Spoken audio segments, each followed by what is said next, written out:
Steve, we had a great show in Bolton on Saturday night.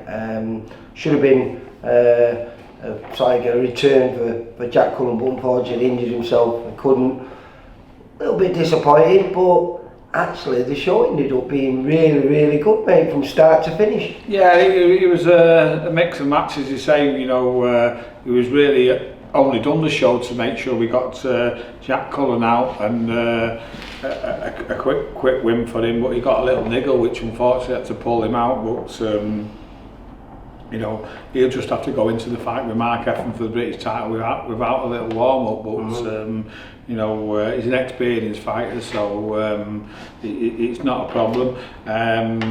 The show again wasn't just Jack Cullen. We probably had 2 or 3 others over the last few weeks that pulled out, so it was a bit like a mixture, wasn't it, that was all put together, but it come out okay. You know, I've done worse shows, but you know, just going through it, he started off Lerone Harrison, who we had to put on early because his coach Jamie Moore had to leave somewhere, so he was the first fight against the very durable Jake Smith, and that fight was, as we expected it, you know, comfortable 40-36 shutout from Lerone. Coming from where Lerone, because obviously he suffered that defeat at the end of last year, it was almost like night and day from his performance last time there to. He looked a lot more confident, didn't he? And you know, he got a lot of his shots off, and you know, he was fighting probably 2 weights above what he'd normally do. It's hard to match people at the moment, so you know, he had to fight, you know, experienced journeyman like welterweight, and he was never in trouble of losing, but it was never going to stop him, was it? No, but it wasn't. You know, it was really good performance. It was what he needed to get 4 rounds and shake it off, and put those demons to bed. What I'd like to do next, and I'll speak with Jamie about it, is get Lerone down a bit lighter and have a rematch over 6 rounds with Carl Sampson and have a proper fight and see if we can shake the demons off that and then move on. I mean, I think we've got to get rid of that, haven't we? I think it makes sense, that, doesn't it? Yeah, so that's a possible there. Then the second fight was Alex Patterson from Liverpool, and we put Alex on because he was one of the lads that we'd let down previously when we was having a nightmare in Liverpool, but we let him down again. We could only get Victor the Gargu for him,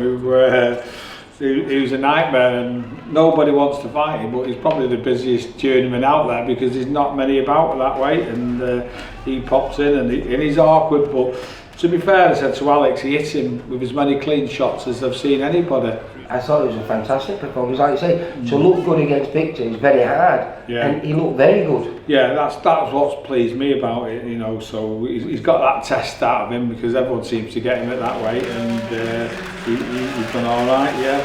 And then Umar Niaz against Jay Cosgrove. Yeah, looked very good. Yeah, he was one-sided, which we thought it would be, but it was only his second fight, and obviously there'd be harder tests out for Umar, and he'll be stepped up on his next one, and we'll see how he looks there. But you know, he looked good against Jake, and I'm sure he'll get a bit more of a following from Blackburn.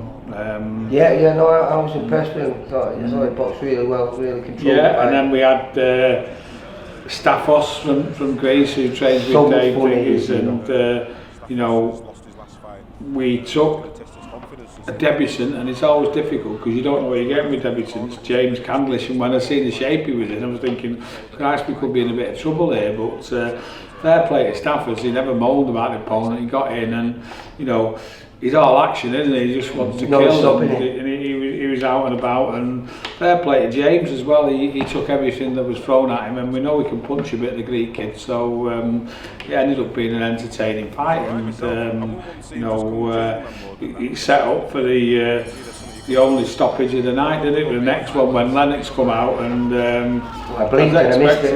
I was expecting a tough night against that Kajina because I've seen him over here, and he has been stopped, but against, you know, the top quality kids, yourself for Barretts and your Kakachis, who are all bigger than him, and you know, for Lennox, who's really a super bantamweight to go out and put him away in 28 seconds is a with bit the of a count statement. as well, 28 seconds with the count. Yeah, a bit of a statement that for Lennox. So again, that was supposed to be his first 6 and get some rounds out of him. We'll have to find some to get rounds out of him because he'll soon be in titles the way he's progressing. You know something, that's 7-0 now with 3 KOs. I mean, we all talk about his stablemate Joe Howard, but you know, he's a little dark horse he is. Yeah. And then we had our Filipino making his oh, UK what a fight, debut. mate, what a fight. You know, it was a great, entertaining fight. And it's hard to complain about the performance, but you know, he got tagged more than I'd like to see what we're classing as hopefully a world-class prospect, and he actually got put down in the first round. I think speaking to him after, he was just so excited to be fighting in England and way to put on a show, and he put the kid down. He just forgot all about his defence and was just well, there was no defence. Winging him, wasn't he? It was attack, wasn't it? Yeah. But you know, you've got to say that his fitness levels were fantastic because not many people have got up from that shot.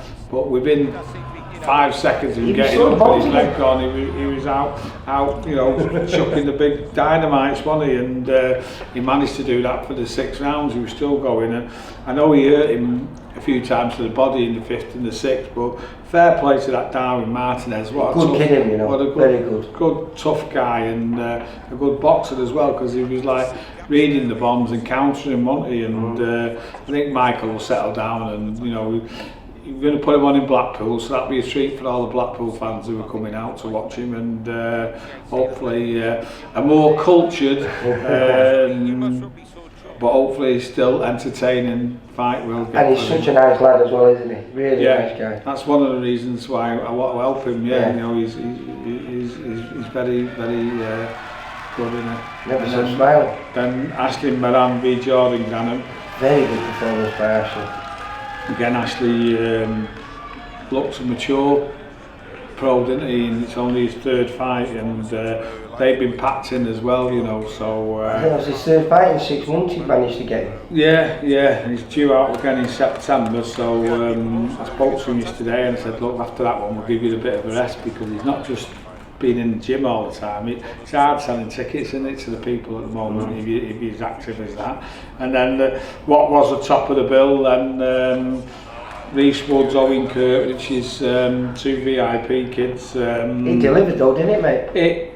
It didn't deliver in quality, did it? No, but in guts and wanting to win. Determination to win for both of them. They both shown up, didn't they? And I seen your interviews afterwards where Reese is a bit cheesed off because things got changed, and you know, Owen's interview explained again that he'd been working 14-hour shifts and 5, 6, 7 days a week, and you know, struggling to get to the gym but doing it, and so that's one of the reasons that he couldn't make the weight. But you know, if they can both make, should we say, 11-4, I dare say we can do that again, because I can't really see what else we can do with them, you know, being bluntly honest, you know, we're going to have to probably fight each other again. If not, do you know something though? What else they can do. The good thing about Bolton, all the 4 kids that went in that tournament, because they were 2 of the 4, it must be great to manage, because they don't say no, do they? So that's one good thing with them, innit? You know, and you're not throwing them in the deep end. You're putting them in with other kids who are at the exact same level as them, and let's see where they go. Listen, a draw shows you, like you said before, that it was a 50-50 fight, and we wasn't sure who was going to win. So yeah, listen, if we can do it again, we'll do it again. But yeah, it's all over and done with for that show. Wakefield on Saturday night, and then I'll catch up with you in a few days and you can run through that with us. Yeah, I mean, that's having its bumps and roses already on the shows, but that's what happens, mate, innit? So it's not unusual, is it, mate? Yeah, we're cracking on with it, but you know, we're already working on our September shows, and we've got some real good cards on them. So yeah, it's in the show in September. The first one is in Blackpool, am I right? Yeah. And is that going to be the debuts of the 2 new signings? Well, it's in front of the board on Saturday. Yeah, so Penn pending their licences coming through now, they'll be on there, yeah. Brilliant, brilliant. Right, Alright then, pal. Thanks a lot, mate. Cheers. I'll see you in a few days. Okay. You can run through the Wakefield show for us. Yeah, no problem. Bye, mate. Bye. Info, news and latest interviews, amateur and pro, across the north. Click and subscribe. VIP Boxing Promotions. Also Twitter, Instagram and Facebook.